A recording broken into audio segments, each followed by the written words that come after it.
بسم الله الرحمن الرحيم.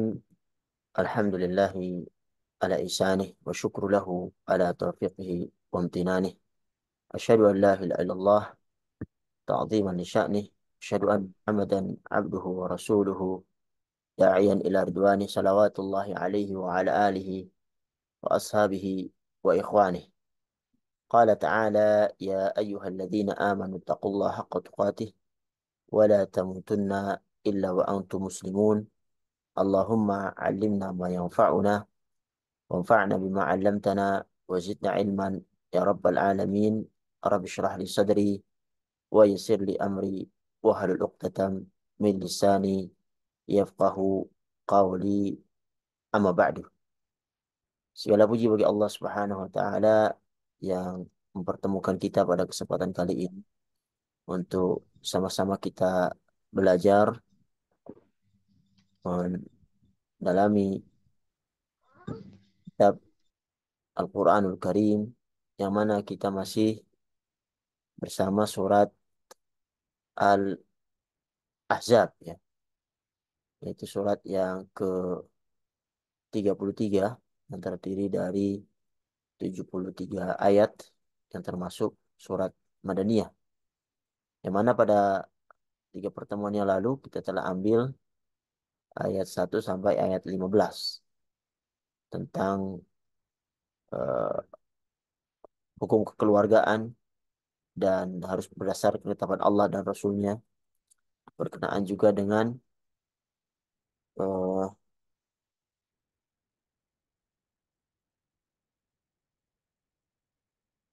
takwa dan tawakal kepada Allah Subhanahu wa taala, dan juga hukum zihar dan kedudukan anak angkat, kemudian kedudukan hubungan darah dalam hukum waris. Dan pada pertemuan yang lalu kita mulai mengambil tentang bantuan Allah kepada kaum muslimin dalam peperangan Ahzab.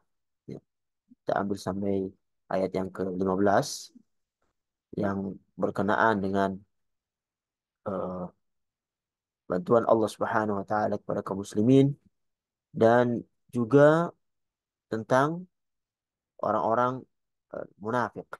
Orang munafik yang mulai mengusulkan sesuatu yang mana mereka terbagi menjadi tiga. Ada sebagian mereka yang eh, apa namanya, mulai tidak percaya dengan janji Allah dan Rasulnya, mengatakan illa ghurura, cuma bohong saja. Ya, janji Allah dan Rasul cuma bohong saja. Ada yang mengatakan mereka eh, mulai apa namanya, eh, izin. Ya, ini ada di surat ini, mengatakan kepada ahli Yathrib, orang-orang Madinah, bahwasanya eh, keluarga kami itu, apa namanya, mereka mengatakan, hai ya ahli Yathrib, la muqama lakum, mulai mengendorkan semangat kaum muslimin. Tidak ada daya dan upaya kepada kalian sekalian, yakni menyerah saja. Farjur, kembali ke tempat-tempat kalian. Dan sebagian yang izin kepada Nabi dengan mengatakan bahwasanya rumah kami itu tidak ada penjaganya, terbuka. Ya, maka mereka minta izin, yang pada hakikatnya mereka yang kan akan lari dari peperangan. Baik para hadirin yang dirahmati Allah Subhanahu wa taala, pada kesempatan kita kali ini kita mengambil ayat yang ke-16 sampai, mudah-mudahan bisa sampai yang ke-25 atau ke-27, ya. Yang nanti juga akan bercerita tentang bagaimana Bani Quraidah yang notabene sudah memegang perjanjian untuk ikut berperang, ternyata mereka berkhianat pada ayat 26 dan 27. Baik, sebelum kita masuk, kita tilawah dulu untuk ayat yang ke-16, ya. Yang Allah Subhanahu wa taala menyebutkan bahwasanya sikap pengecutnya mereka dengan lari dari peperangan itu tidak menambah sama sekali dari umur mereka dari kematian. Dimanapun mereka berada, mereka akan didatangkan kepada mereka kematian, walaupun mereka lari eh, kemana tempat pun yang ada di muka bumi. Baik. A'udzu billahi minasyaitonir rajim. Bismillahirrahmanirrahim. قل لن ينفعكم الفرار إن فررتم من الموت أو القتل وإذا لا تمتعون إلا قليلا قل من ذا الذي يعصمكم من الله إن أراد بكم سوءا أو أراد بكم رحمة ولا يجدون لهم من دون الله وليا ولا نصيرا قد يعلم الله المعوقين منكم والقائلين لإخوانهم هلم إلينا ولا يأتون البأس إلا قليلا أشحة عليكم فإذا جاء الخوف رأيتهم ينظرون إليك تدور أعينهم كالذي يخشى عليه من الموت فإذا ذهب الخوف سلقوكم بألسنة حداد أشحة على الخير أولئك لم يؤمنوا فأحبط الله أعمالهم وكان ذلك على الله يسيرا يحسبون الأحزاب لم يذهبوا وإن يأتي الأحزاب يودوا لو أنهم بادون في الأعراب يسألون عن أنبائكم ولو كانوا فيكم ما قاتلوا إلا قليلا لقد كان لكم في رسول الله أسوة حسنة لمن كان يرجو الله واليوم الآخر وذكر الله كثيرا ولما رأى المؤمنون الأحزاب قالوا هذا ما وعدنا الله ورسوله وصدق الله ورسوله وما زادهم إلا إيمانا وتسليما من المؤمنين رجال صدقوا ما عاهدوا الله عليه فمنهم من قضى نحبه ومنهم من ينتظر وما بدلوا تبديلا ليجزي الله الصادقين بصدقهم ويعذب المنافقين إن شاء أو يتوب عليهم إن الله كان غفورا رحيما ورد الله الذين كفروا بغيظهم لم ينالوا خيرا وكفى الله المؤمنين القتال وكان الله قويا عزيزا وأنزل الذين ظاهروهم من أهل الكتاب من صياصيهم وقذف في قلوبهم الرعب فريقا تقتلون وتأسرون فريقا وأورثكم أرضهم وديارهم وأموالهم وأرضا لم تطئوها وكان الله على كل شيء قديرا. Para hadirin yang rahmati Allah Subhanahu wa taala, kita mulai memasuki bab baru berkenaan dengan apa yang diyakini oleh eh, orang-orang munafik yang mereka mulai menampakkan kemunafikannya, dan Allah Subhanahu wa taala bongkar apa yang ada di hati-hati mereka. Yang mana mereka sebenarnya ketika izin kepada Rasulullah untuk kembali ke keluarga mereka, ataupun mereka eh, menggembosi ya, kaum muslimin dengan mengatakan ya ahla Yathrib la muqama lakum, wahai penduduk Madinah, penduduk Yathrib, tidak ada apa namanya eh, kekuatan lagi tentang kalian, udah nyerah saja. Farji'u, kembali ke rumah-rumah kalian. Ini gembosi lah yang perkataan-perkataan seperti itu. Ada sebagian yang lain mengatakan bahwasanya eh, Allah dan Rasulnya janjinya itu tidak tidak benar. Janjinya hanya tipu daya. Kebalikan daripada kaum muslimin yang mengatakan bahwasanya ketika benar-benar terjadi perang Ahzab, mereka mengatakan bahwasanya wasadaqallahu wa rasul. Allah Subhanahu wa taala dan Rasulnya telah benar dalam perkataan.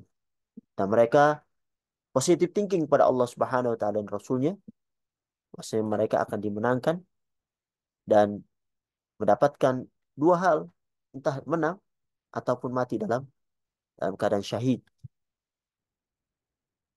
Para hadirin dirahmati Allah Subhanahu wa taala, di ayat yang ke 16 ini Allah Subhanahu wa taala menyebutkan qul la yanfa'ukum al-firaru. Katakanlah, lari itu sekali-kali tidaklah berguna bagi kalian. Jadi lari dari peperangan tidak berguna bagi kalian. Nah, Allah Subhanahu wa taala sebutkan in farartum minal mauti awil qatli, jika kamu melarikan diri dari kematian atau dari qatl, dari pembunuhan, wa idzal la tumatta'una illa qalila. Dan jika kamu terhindar dari kematian, kamu juga tidak akan mengecap kesenangan di dunia ini kecuali sebentar saja. Di ayat ini berbicara tentang orang-orang munafik yang tiga jenis tadi. Allah memerintahkan Nabi Muhammad untuk mengatakan kepada mereka bahwasanya larinya mereka dari perang Ahzab itu tidak akan bermanfaat. Karena bagaimanapun mereka akan merasakan kematian. Walaupun mereka selamat dari kematian dalam peperangan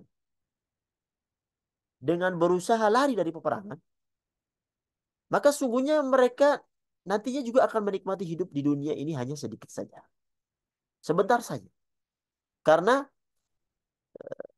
dunia ini pada hakikatnya adalah sebentar. Di Quran surat Al-Baqarah ayat 41, "Wala tashtaru bi ayati tsamanan qalila." Dan janganlah kamu menukarkan ayat-ayatku dengan harga yang rendah. Di Quran surat Al-Imran ayat 197 Allah sebutkan mata'u qalil. Dunia hanyalah kesenangan yang qalil, yang sedikit. Sebutkan dalam hadis, "Wa mau di'u sauti ahadikum minal jannah khairun minad dunya wa ma'alaiha." Tempat cemeti seorang di antara engkau semua dari surga itu lebih baik daripada dunia dan segala sesuatu yang ada di atasnya. Di semua yang di surga merupakan keindahan dan di dalam terdapat kenikmatan yang sempurna dan abadi. Berbeda dengan di dunia. Seindah apapun dunia, Allah tetap menyifatinya dengan sesuatu yang sedikit. Sedikit dari sisi hakikatnya dan hanya sebentar jangka waktu menikmatinya. Dan ini kenyataannya seperti itu. Jadi dari medan perang ya, merupakan dosa besar. Dan ini dosa besar. Orang-orang munafik lari darinya. Untuk apa? Untuk mencari kenikmatan dunia yang sedikit. Dan mereka meninggalkan kenikmatan surga yang abadi. Tentunya cara berpikir seperti ini kan cara berpikirnya orang-orang bodoh ya. Dan kita memohon kepada Allah Subhanahu wa taala untuk menghindari cara berpikir seperti ini.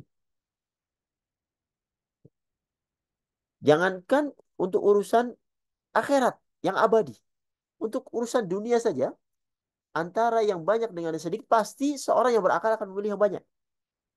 Baik misalnya bekerja dengan gaji yang banyak itu lebih dipilih daripada bekerja dengan gaji yang sedikit. Apatah lagi kenikmatan surga itu abadi. Maka sudah seharusnya orang yang berakal untuk memilihnya. Jadi meskipun pada dasarnya takut kepada kematian, takut kepada musuh dalam peperangan, ya, adalah takut yang tabi'i, takut yang biasa, takut yang merupakan tabiat manusia. Seperti misalnya seorang itu takut kepada binatang buas seperti singa atau macan, atau ada yang takut dari ketinggian. Tapi takut tabi'i ini, takut yang merupakan tabiat manusia ini, itu tidak boleh menjadikan seorang itu meninggalkan perkara yang syar'i. Ketika takut yang tabi'i, takut yang biasa ini, ya, yang didapati setiap manusia, itu menjadikan dia meninggalkan sesuatu yang syar'i itu yang yang tidak terpuji. Dan ketakutan orang-orang munafik, takut yang menjadikan mereka meninggalkan kewajiban berperang. Bahkan kalau misalnya awalnya ikut berperang kemudian mundur, nah ini kan menggoncang daripada kepribadian atau jiwa-jiwa para pejuang. Ya. Kalau mereka nggak kuat benar ya, untuk tetap bersama Rasulullah, mereka akan tergoda dengan orang-orang yang mundur. Orang-orang yang mundur. Apatah lagi di hadapan mereka pasukan yang sangat banyak ahzab. Dan ketakutan orang munafik, ketakutan orang-orang, ketakutan yang menjadikan mereka meninggalkan kewajiban berperang. Dan ini yang diharamkan. Diharapkan Allah Subhanahu wa taala untuk menghindari kematian dengan cara lari dari medan pertempuran. Kalau seandainya seorang itu lari dari keburukan, ya, tanpa meninggalkan sesuatu yang syar'i, tidak mengapa. Seperti Nabi Musa misalnya, ketika dikejar oleh bala tentara Firaun, Allah Subhanahu wa taala sebutkan di surat Al-Qasas ayat 21, "Fakharaja minha khaifan yataraqqab." Maka keluar Nabi Musa dari kota itu dengan rasa takut dan yataraqqab dan waspada kalau ada yang menyusul dan menangkapnya. Maka tidak mengapa. Beliau tidak meninggalkan kewajiban untuk berjihad ketika itu. Bahkan Allah Subhanahu wa taala sendiri yang memerintahkan Nabi Musa untuk lari membawa Nabi Israel keluar dari Mesir, menyelamatkan mereka dari Firaun dan bala tentaranya. Adapun rasa takut yang menyebabkan seorang itu melanggar syariat, nah ini yang hukumnya haram. Seperti contohnya misalnya ya seorang wanita yang diperintahkan untuk berjilbab, ya, untuk menutup auratnya. Begitu juga laki-laki, auratnya ditutup sesuai dengan kodratnya laki-laki. Kemudian wanita ini takut diejek, takut dikatakan segala macam. Dan ketika ketakutan ini melanggar syariat dan dia tinggalkan berjilbab, maka ini yang tidak diperkenankan. Ataupun misalnya seorang eh, takut untuk pergi ke masjid misalnya, takut diejek, takut dikatakan ini dan itu, sok suci dan segala macamnya, menjadikan dia tidak jadi pergi ke masjid. Nah ini yang dilarang. Jadi harus dibedakan antara takut yang membawa kepada keharaman dan takut yang tabi'i. Para hadirin dan rahmati Allah Subhanahu wa taala. Kemudian Allah Subhanahu wa taala lengkapi pernyataan yang di ayat 16 tadi, "Qul man dzalladzi ya'simukum minallah." Katakanlah siapa yang dapat melindungi kamu dari takdir Allah? Siapa? In arada bikum su'an au arada bikum rahmah. Jika Allah menghendaki bencana atasmu atau menghendaki rahmat untuk dirimu. Wala yajiduna lahum min dunillahi waliyan wala nasira. Dan orang-orang munafik itu tidak memperoleh bagi mereka pelindung dan juga penolong selain Allah Subhanahu wa taala. Jadi pada hakikatnya tidak ada seorang pun yang bisa mencegah perbuatan Allah Subhanahu wa taala. Qul man dzalladzi ya'simukum minallah. Siapakah yang dapat melindungi kalian dari Allah? Dan penafian ini yang didatangkan di ayat ini itu sebagai dalam bentuk pertanyaan. Dan ini menunjukkan adanya tantangan. Man dzalladzi yashfa'u indahu illa bi'idnih. Misalnya di Quran surah Al-Baqarah ayat 255. Siapakah yang dapat memberi syafaat di sisi Allah tanpa izinnya? Karena pada hakikatnya tidak ada seorang pun yang bisa memberi syafaat tanpa seizin Allah Subhanahu wa taala. Tetapi Allah datang ke dalam bentuk pertanyaan untuk menunjukkan akan adanya tantangan. In arada bikum su'an au arada bikum rahmat. Jika dia menghendaki bencana atas kalian atau menghendaki rahmat untuk diri kalian. Jadi semua perkara itu telah diatur oleh Allah Subhanahu wa taala. Allah zat yang memberikan dan juga yang mencegah untuk memberikan hal-hal yang mereka sukai. Jika Allah menghendaki keburukan atas kalian, maka kalian tidak bisa menghindar. Atau sebaliknya, Allah inginkan kebaikan untuk kalian, maka tidak akan ada yang bisa menghalangi kebaikan itu untuk sampai kepada kalian. Jadi ini merupakan penekanan pada ayat sebelumnya. Artinya, jika Allah menghendaki keburukan pada kalian, meskipun kalian itu kabur ya dari perang, maka kalian akan tetap terkena keburukan itu. Tapi sebaliknya, jika Allah menghendaki kebaikan kepada orang-orang yang bertahan dalam peperangan bersama Rasulullah Shallallahu Alaihi Wasallam, bahkan memberikan kemenangan kepada mereka, maka tidak akan ada yang bisa mencelakai mereka walaupun umat ini berkumpul untuk mencelakai mereka. In arada bikum su'an, jika dia menghendaki bencana atas kalian. Di sini ada iradah, kehendak Allah Subhanahu wa taala. Maksudnya adalah iradah kauniyah dan bukan iradah syariah, karena iradah dibagi menjadi dua, iradah kauniyah dan iradah syariah. Apakah Allah itu menghendaki keburukan? Dalam ayat ini secara zahir Allah bisa menghendaki keburukan. Ini merupakan bantahan bagi uh, kaum Qadariyah dan juga Jabriyah yang mengatakan bahwasanya Allah itu menghendaki keburukan. Ahlussunnah wal Jamaah meyakini bahwasanya Allah itu menghendaki keburukan dari sisi yang Allah Subhanahu wa taala ciptakan.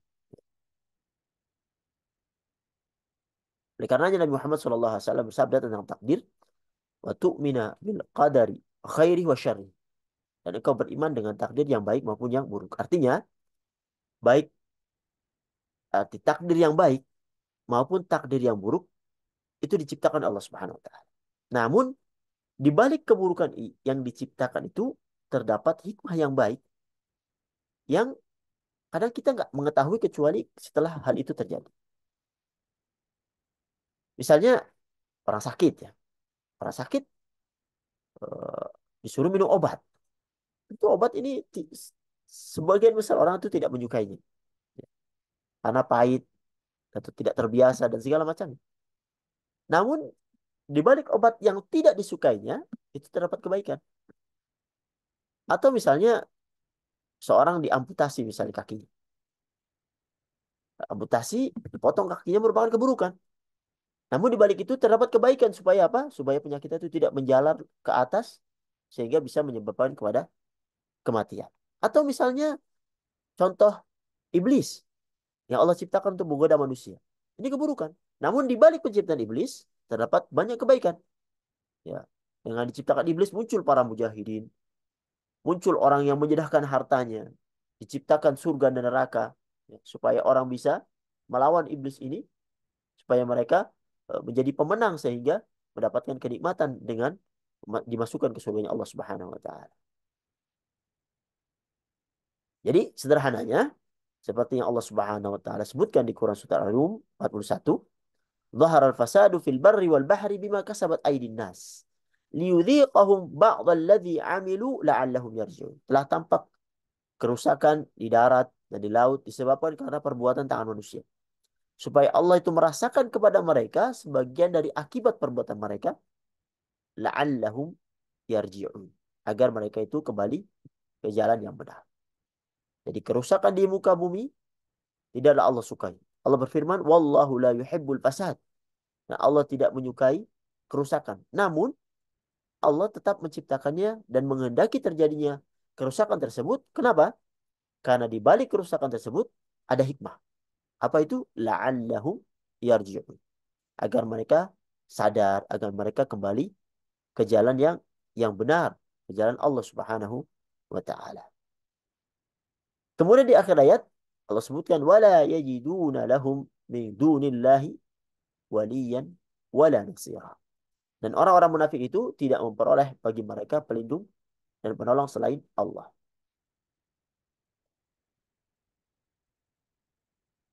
Para ulama menjelaskan bahwa maksud dari waliyan adalah yang mendatangkan kebaikan. Dan ini maksud adalah nasira adalah yang menolak keburukan. Jadi tidak ada yang bisa mendatangkan kebaikan, tidak ada yang bisa menolak keburukan kecuali hanya Allah Subhanahu wa taala. Jika Allah telah berkehendak mendatangkan kebaikan, maka tidak ada seorang pun yang bisa menolaknya. Tidak ada seorang pun yang bisa mencegahnya. Begitupun kebalikan. Kebalikannya itu keburukan. Jika seorang telah Allah beri keburukan, maka tidak ada seorang pun yang bisa bisa mencegahnya. Jadi semuanya itu kembali kepada Allah Subhanahu wa taala. Kemudian di ayat yang 18 Allah Subhanahu wa taala melanjutkan qad ya'lamullahu al-mu'awwiqina minkum wal qailina li ikhwanihim halumma ilaina wala ya'tuna al-ba'sa illa qalila. Sesungguhnya Allah itu mengetahui. Mengetahui apa? Al-mu'awwiqin. Itu orang-orang yang menghalang-halangi di antara kalian. Al-mu'awwiqina minkum. Wal qailina li ikhwanihim halumma ilaina. Allah mengetahui juga orang-orang yang berkata kepada saudara-saudaranya, halumma ilaina, marilah kepada kami. Wala ya'tuna al-ba'sa illa qalila. Dan mereka tidak mendatangi peperangan kecuali sebentar. Allah Subhanahu wa taala sebutkan dalam ayat ini untuk menekankan bahwasanya orang-orang munafik yang ada pada perang Ahzab itu ada dua. Ya, ada dua. Yang pertama, al-mu'awwiqin. Itu orang-orang munafik yang mereka itu menghalangi manusia itu dari jalan Allah Subhanahu wa taala. Dari berjihad.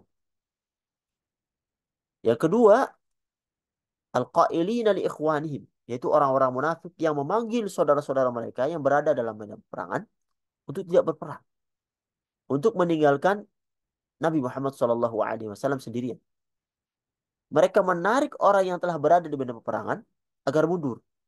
Dan tentunya model yang kedua ini lebih berbahaya dari model yang pertama. Al-mu'awwiqina minkum wal qailina. Ya.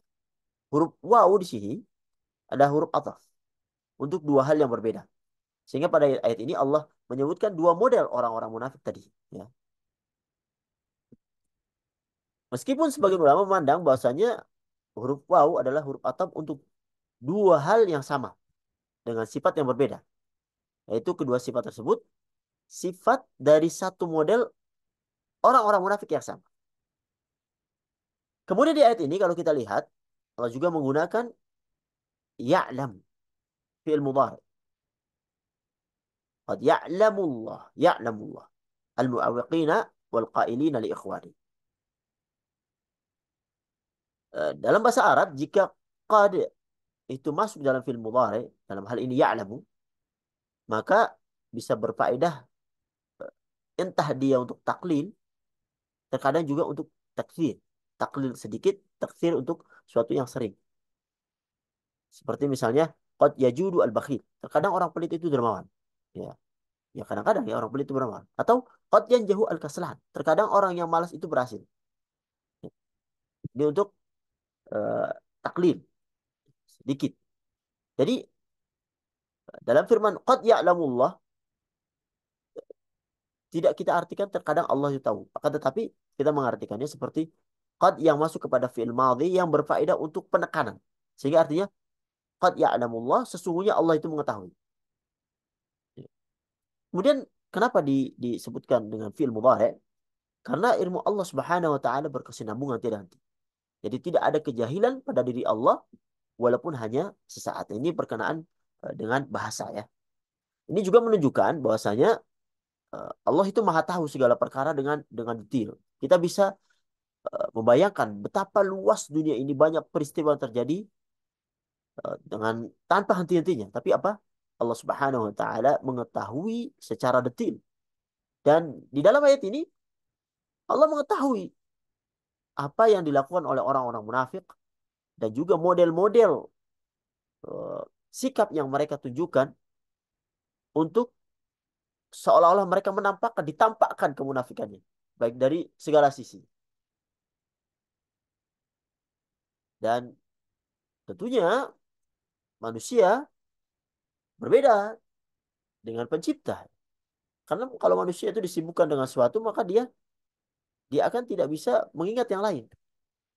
Allah Subhanahu wa taala, wallahu ala kulli syai'in qadir.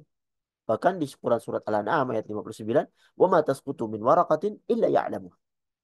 Tiada sehelai pun yang gugur, sehelai daun pun yang gugur, melainkan Allah itu Maha mengetahui. Ini menunjukkan ilmu Allah Subhanahu wa taala sangat luas.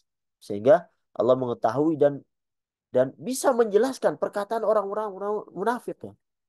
Dan metode cara mereka dalam menghalangi dan membuat para mujahidin ini untuk mundur dari peperangan. Wala ya'tunal ba'sa illa qalila.